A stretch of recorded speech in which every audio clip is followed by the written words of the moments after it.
Sometimes the simplest stories have the most profound messages. Today, we're going to look at one of those.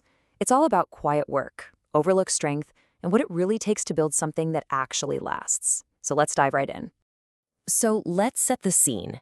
In this wide green valley, we meet our hero, a small gray donkey named Kavi. And right away, we learn he's basically defined by everything he is not. He doesn't have the speed or the cleverness or the beauty that all the other animals are celebrated for. So, in the eyes of his community, he was unremarkable. Kind of the background character in everyone else's big story. Just an animal meant for carrying things, not for creating a legacy. But here's the thing. Kavi had a secret, a daily ritual that nobody else understood. And it all started with this one simple, deliberate action.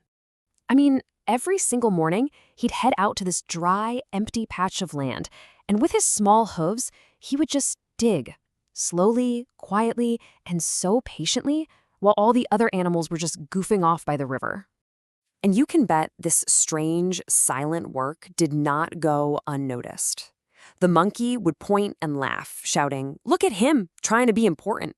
And of course, the parrot would squawk it for the whole valley to hear. It became this big, running joke. And this line right here, from the proud horse, it just gets to the absolute core of their mockery. They didn't just think his work was pointless, they saw it as him trying to be something he wasn't. He was stepping out of his role, and they just couldn't handle it. But Kavi, he didn't say a word. He didn't argue. He never explained that he remembered those awful droughts from past summers. The thirst, the fear he saw in everyone's eyes. He didn't tell them he was digging a well. He just took their laughter and kept on digging, day after day. And then, just as he knew it would, the river dried up. Panic just ripped through the valley. But Kavi?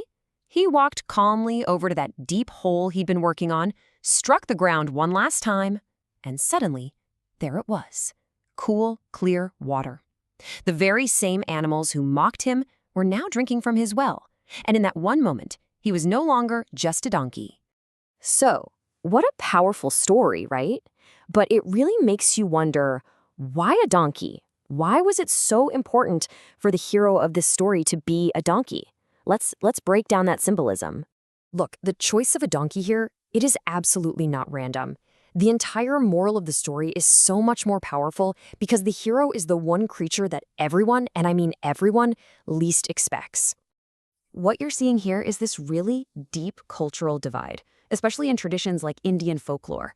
The horse, that's the symbol of kings, of warriors, of power. The donkey, though, it represents the complete opposite.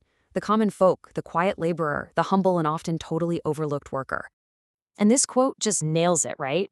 It shows you the sheer cultural weight Kapivi was pushing against. He wasn't just a quiet animal. He was a symbol of being, kind of dumb, poor, and submissive. So his victory isn't just personal. It's a huge victory for the very archetype he represents.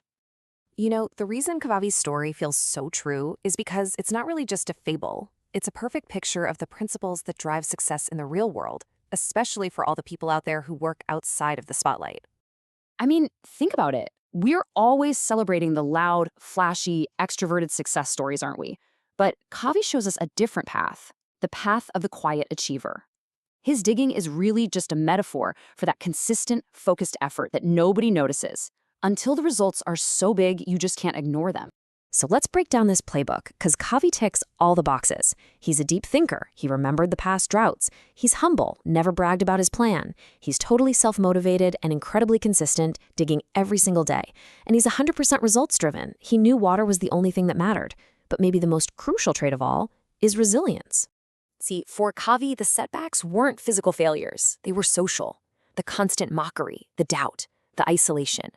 Every laugh was like a shovel of dirt thrown right at his dream. But his resilience, that's what let him shake it all off and just keep digging.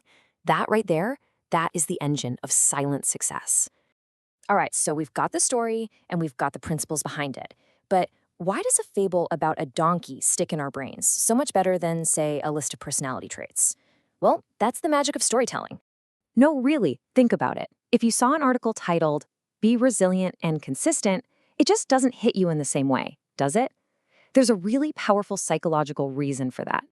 Well, it really comes down to three key things that stories do to our brains. First, they humanize these big, abstract ideas. Suddenly, Kavik, is persistence. Second, they connect us. We see our own quiet struggles in his story, and suddenly we don't feel so alone. And finally, they empower us. I mean, by showing a simple donkey solving a problem no one else could, the story gives us permission to think, hey, maybe my weird idea could actually work too. Okay, so what's the big takeaway here? What's the one ultimate lesson we can carry with us from Kavi and the power of his story?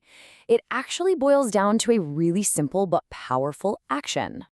So Kavi's story is amazing for showing us how to build a path forward. But what happens when you feel like you're completely trapped? Well, there's another famous donkey parable that fits perfectly with Kavi's tale, and it shows us not just how to dig, but how to climb out. So this story goes like this. An old donkey falls into a well, and the farmer just decides to bury it. It seems hopeless. But with every single shovel of dirt that hits its back, the donkey does something incredible. He shakes it off, and he takes a step up. He uses the very thing that was meant to bury him as a stepping stone to climb right out. And that brings us right back to where we started. Whether you're digging a well to save everyone, like Kavi, or you're climbing out of one to save yourself, the lesson is exactly the same. That quiet, persistent ability to shake off the dirt, all the criticism, all the doubt, and use it as a foothold, that's what leads to salvation. So that leaves one last question. And this one is for you. What's your well? What is the quiet, uncelebrated work you are doing right now? The thing that maybe people don't get or even make fun of? Because that patient, silent digging might just be the most important work you ever do.